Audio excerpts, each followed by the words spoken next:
Yeah, and we can't talk enough about inflation. And I've had Michael Saylor here talking about how he first got to see Bitcoin as an asset when the Fed started doing their most recent money printing when lockdown happened in 2020. We had Jeff Booth on the show, who's got a great book about deflation, and talked about how the future price of every asset in dollars goes up, the future price of any asset in Bitcoin goes down. What's wrong with this? And we talked about how it ends up usually ruining all empires from the Roman Empire to the Weimar Republic.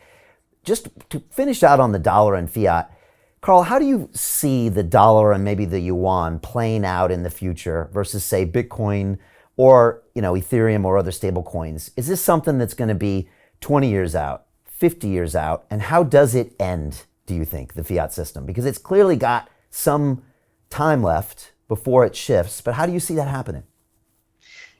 Well, first of all, I would like to say that the fiat system is quite literally living on borrowed time. It is a finite system. It will end. It will collapse. There will be a day in the future where the dollar doesn't exist anymore, more than just pieces of paper that is completely worthless. When that's going to take place, I don't know. But right now, the inflation is completely taken off. And I've been talking about this for years now, that the inflation will take off and that the dollar will end up in hyperinflation. Back then, people didn't believe me. Even my parents were very skeptical, like, Carl, you're talking nonsense. Like, what is this? And, but now it's happening. Like, look at inflation, look at watches, look at the real estate, look at the stock market. Even during times of pure chaos, you still see stock markets skyrocketing, real estate skyrocketing. And like, I bought this watch like 7-8 months ago. It almost doubled in value already. I have friends who bought watches that tripled in value in like 1 year. Like, this makes no sense at all. These watches did not get more exclusive. They didn't generate more yield or profits. It's just like pure like inflation, newly printed money going straight into these luxury items. Go check cars, vintage cars, and expensive art, and all of these assets. They're completely skyrocketing. And some people think that inflation is something you can just go to the supermarket and measure, but it doesn't work like that.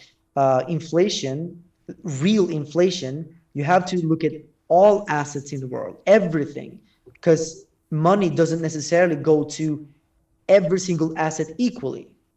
Money, newly printed fiat, end up in usually the stock market, real estate, and these assets that belong to the rich. So actually, inflation favors the rich quite directly, because the rich people, they hold these watches and cars and stuff, and the people that lose through inflation are the middle class and the poor people. But the middle class for sure, because middle class are usually the people that keep a big chunk of their money in the bank, and they rely on their salary, and the salary is always lagging behind in adjusting for inflation. So if inflation was 10-20% this year, you should get a 10-20% increase in your salary. Otherwise, you actually got a salary cut.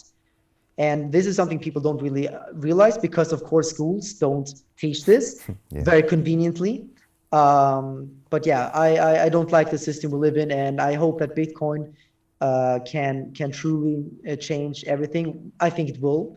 I think when the dollar and the fiat system collapses, there will be an alternative that has to take place, because money is energy. It can't be destroyed. It can only shift place. So it's a wealth transfer.